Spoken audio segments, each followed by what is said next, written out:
Mike Comtech coming to you here with another video.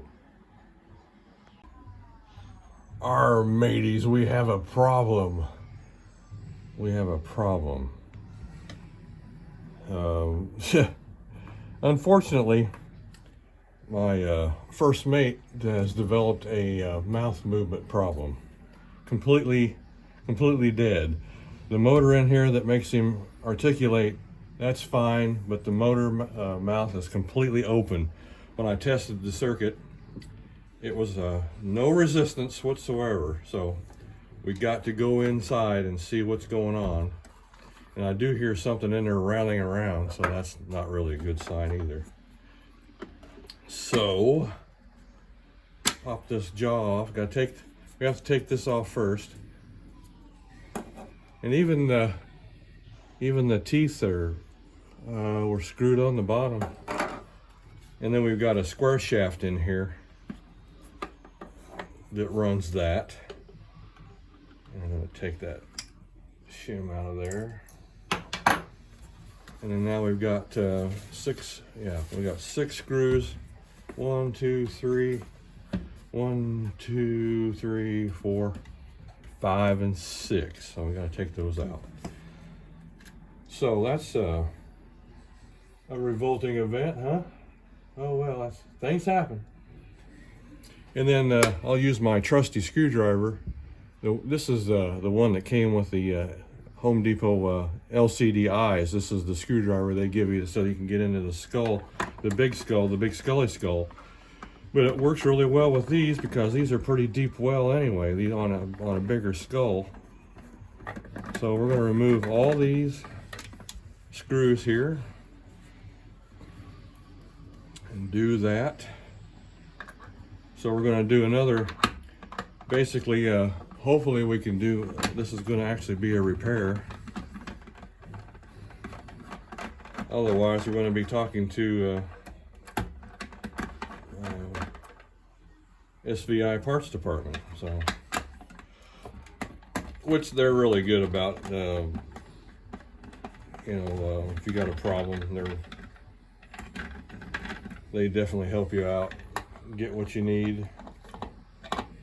And if the part's back ordered, they'll order it for you, and when they get it, let you know. Then we'll take all these out.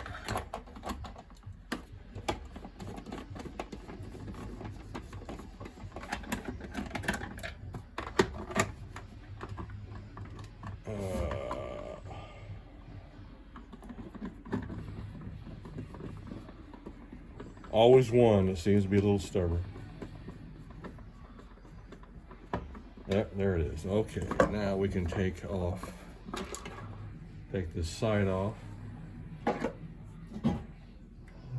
Oh yeah, well, good. At least it's going to be a simple fix. Okay, now what I'm seeing here, and probably you have already seen it on the camera. You got a good shot of that. Mr. Blue Wire here has decided to evacuate its terminal position. Well, and I'll tell you why.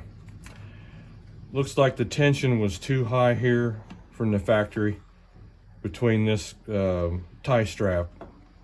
And this motor makes the head swivel, so he swivels around like this. So that agitation, that constant agitation, because I run these props pretty hard when I first get them, kind of like to give them a little burn-in period. So when that's swiveling here, this thing is sitting there doing this the whole time inside here. So it's doing this over and over and over and over and over and over and over. So we're going to reroute some wires here and redo that, and then we're going to test our motor right here. So I am going to go to the other bench real quick, and I'm going to grab my soldering iron and my cutters, and then I'm going to grab a couple of tie straps. I'll be right back, and then be entertained by, you'll hear Jack, and probably you'll hear Dean fire up behind me.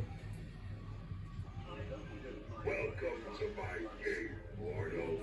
I'm the dealer who always knows when to hold 'em and when to fold 'em. My funky fingers have dealt with the best and the worst. So then take a seat, and let's see what your day was. Okay, all right. Think I have enough wire straps? That'd be enough to last me for a while, huh? That'd be enough to last me for a long, long time. Okay, let's get the iron plugged in here.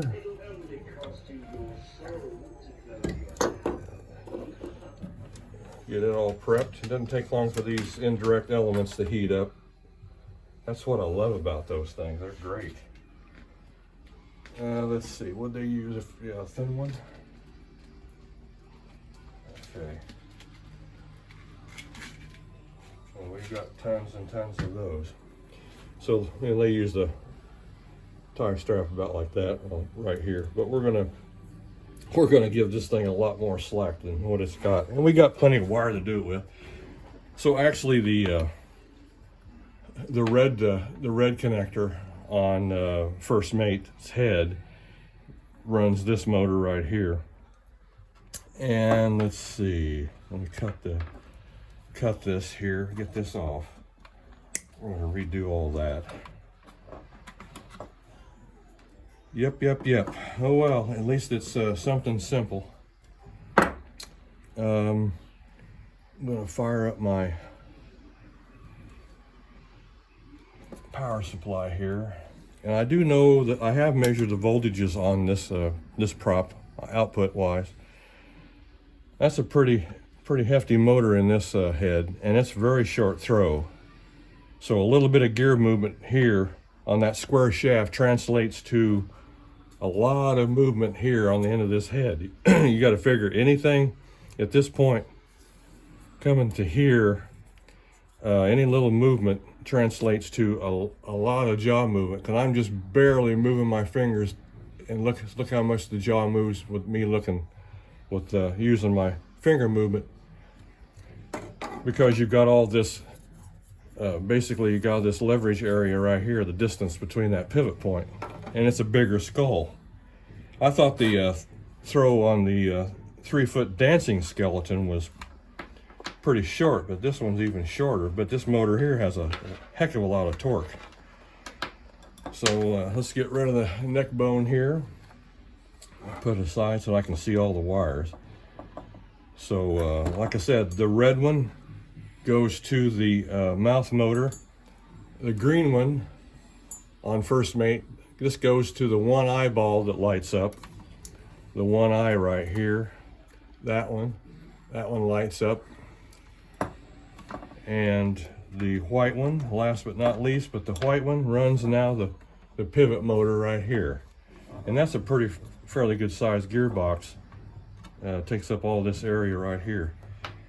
So let's get that wire prepped and get it peeled back here and get it resoldered. Yeah, we're gonna try to route that differently, because I've got excuse me, I've got enough room that we can do that. All I got to do is just leave enough here at the end so I can get it to plug in. So, okay, I got to grab my strippers.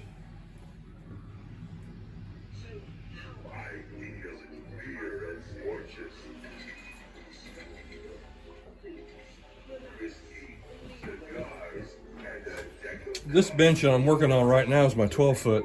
It's not, and it's just across the room. The other is the animatronic bench across the room there. And that's the one where, Zoltar's sitting and everything. So it's over across the room. So it's probably about, I'd say 25 feet away. It's pretty good. I have a pretty good sized room here. Okay, also, I found out, I've heard something rattling around in there. Remember when I said that at the beginning of the video here? I heard something rattling around. Yeah, it even popped. They put little pieces of glue on here to protect the connection. So when this thing is moving around, you know, it's supposed to protect it. It popped off too, so there it is in there. So that's what I heard rattling around inside the skull. We don't need things rattling around. We don't need broken wires either, but sometimes that's just the way it goes in the world of anything electronic, mechanical, anything that moves. And it's no big deal, you know. I mean, I don't mind doing this. Now, you know, the normal person would, you know, would be, oh gosh, you know, what am I going to do? And they'll have to contact and put a service report in. SVI, that's who has the parts for these. They maintain all the parts. Boy, that's some tough insulation on that. They maintain all the parts on these, so do that again. And I have contacted them in the past, and they're really good about, man, that just barely enough. Can't even get my strippers to take care of that one. There we go. That's not very good. This wire is tough. It's not tough enough to stay on the connection point. Let's see. Yeah, we're gonna have to cut that again. My smallest hole on my strippers, there we go. I got it that time. Sometimes I have to go at more of an angle to get that. These things are really sharp, but I got to get more of an angle on them. All right, so I want to tin that wire. Iron's ready. Let's see, I'm going to frame here. So we want to tin this guy. And then I'm going to put a little more solder on that connection here and be very brief. Fast as you can, because you don't want to heat that. Do not want to. There we go. Heat that motor connection. Okay.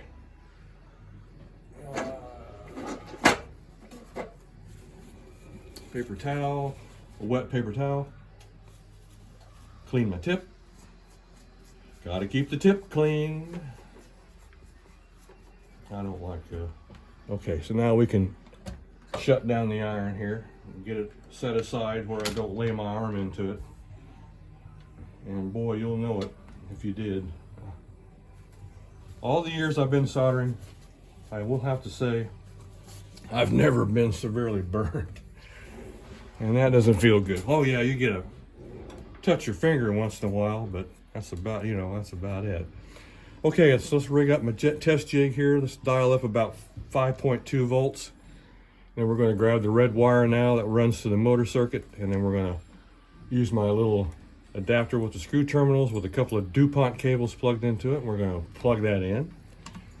And I'm just going to simply run that over here to my power supply. And let's go negative, negative. And then you should hear something.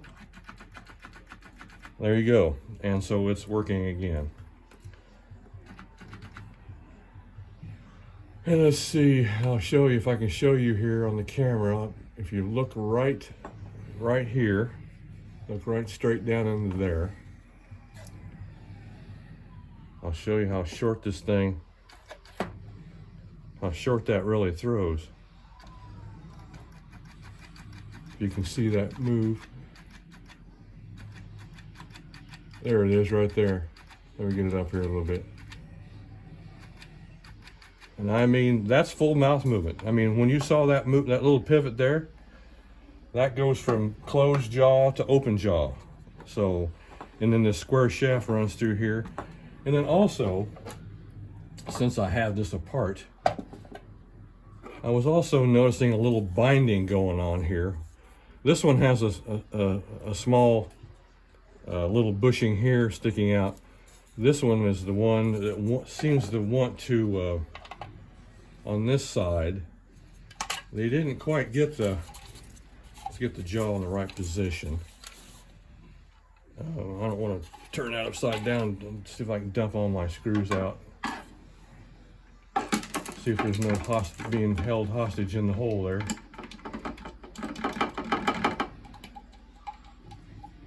get all these screws out so I can. Okay, do we have 6? 1, 2, 3, 4.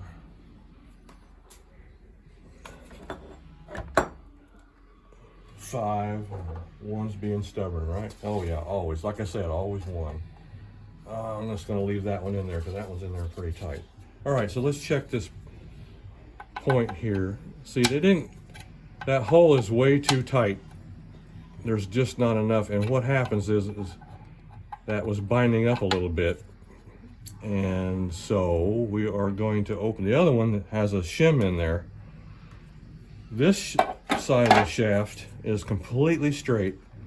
There is no shim on this. They rely on this piece right here to touch and glide right here. That's fine and dandy, and I did take some Scotch-Brite and went around this, but I'm going to open this hole here just a tad bit bigger to give that some more area to work with. This one right here, and I'll just I won't run a bit in there. I'll just try to, I've got a little file I can do.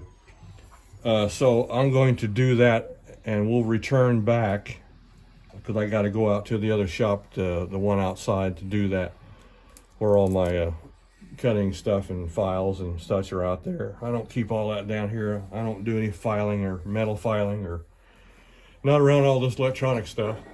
So I shall return.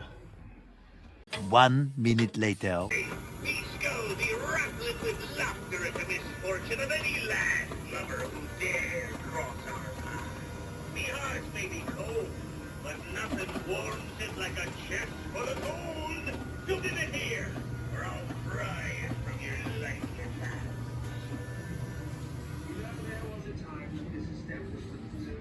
Okay, got the head all finished, put back together. Took the stress points off that skull. I'm gonna shut him off here a minute. And then also quieted the jaw down a lot. I put a cushion in here so that way when that lower jaw comes up, it will not slap up. I don't like clanking teeth. It drives me crazy. So anyway, the next little project I'm going to do, probably to first mate here, is probably put that, I've got a ceramic little face here that I want to put on. I'm going to light the eyeballs here, so I'll document that in another video. Then we're going to do we'll do some different things to the treasure chest here too. And then the shirt's not on for a good reason. I'm going to be doing some mods up in here. And then, like I said in the other video, we're going to do mods on Jack and Dean coming up later on. And so I'm going to do all that as well. So anyway, that was a follow-up on the first mate head. That's pretty good flaw in there. I mean, if a lot of those heads were like that, they're going to fail prematurely because, and then, you know, like myself, I can fix it. But a lot of people, you know, wouldn't know, okay, oh gosh, now the head doesn't work. The mouth doesn't, the mouth doesn't move here. So what do? I have to call the SVI tech, and then, they'll probably get you another head, whatever. But anywhoots, he's fixed now, and I got to get the bandana on here too. That's the one thing. At least get that on there, and then, like I said, I'm still working in here. That's why the shirt's off. And then I also took up the excess slack, brought these cables up to here, and made all these three even.